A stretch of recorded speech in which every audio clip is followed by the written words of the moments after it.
Shalom Bapak Ibu yang terkasih di dalam Kristus.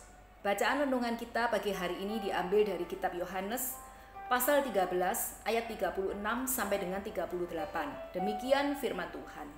Simon Petrus berkata kepada Yesus, "Tuhan, kemanakah engkau pergi?" Jawab Yesus, "Ke tempat aku pergi, engkau tidak dapat mengikuti aku sekarang, tetapi kelak engkau akan mengikuti aku." Kata Petrus kepadanya, "Tuhan, mengapa aku tidak dapat mengikuti engkau sekarang? Aku akan memberikan nyawaku bagimu." Jawab Yesus, "Nyawamu akan kau berikan bagiku? Sesungguhnya aku berkata kepadamu, sebelum ayam berkokok, engkau telah menyangkal aku 3 kali." Ini adalah percakapan antara Yesus dan Petrus yang sangat menyentuh hati, di mana Petrus yang semula adalah nelayan, sudah meninggalkan profesinya dan berkomitmen untuk mengikuti Yesus. Ternyata harus menerima kenyataan bahwa ia akan ditinggalkan oleh Yesus. Petrus menyatakan kesediaannya untuk rela menderita bersama dengan Yesus. Tetapi Yesus adalah Allah yang Maha Tahu, mengatakan kepada Petrus di dalam ayat 38b, "Sesungguhnya aku berkata kepadamu, sebelum ayam berkokok, engkau telah menyangkal aku 3 kali." Ternyata niat baik Petrus tersebut tidak sanggup ia lakukan dengan kekuatannya sendiri.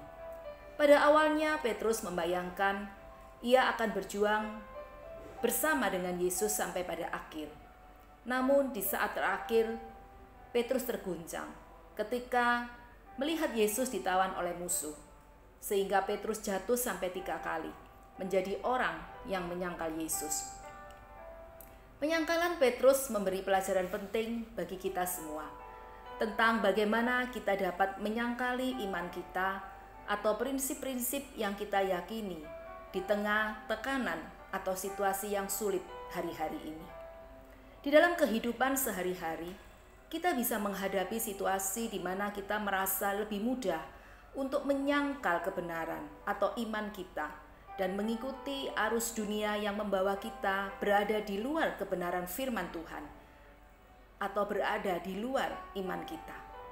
Misalnya, ketika kita terhimpit dan menyerah kepada tekanan sosial, sehingga kita mudah untuk mencari jalan pintas dan akhirnya salah demi hanya untuk menghindari masalah yang akhirnya membawa kita kompromi dengan dosa. Contoh lain mungkin ketika kita diperhadapkan dengan situasi pilihan yang menjanjikan atau yang menguntungkan secara materi, sehingga kita harus menjual atau mengorbankan iman keyakinan kita. Kisah Petrus ini benar-benar menjadi pengingat bagi kita semua bahwa sejatinya manusia itu lemah, rentan, mudah sekali berpotensi untuk menyangkal atau mengkhianati prinsip-prinsip kebenaran Allah. Oleh karena itu, marilah kita merendahkan diri, selalu hidup dekat dan melekat kepada Allah melalui doa dan merenungkan firman Tuhan.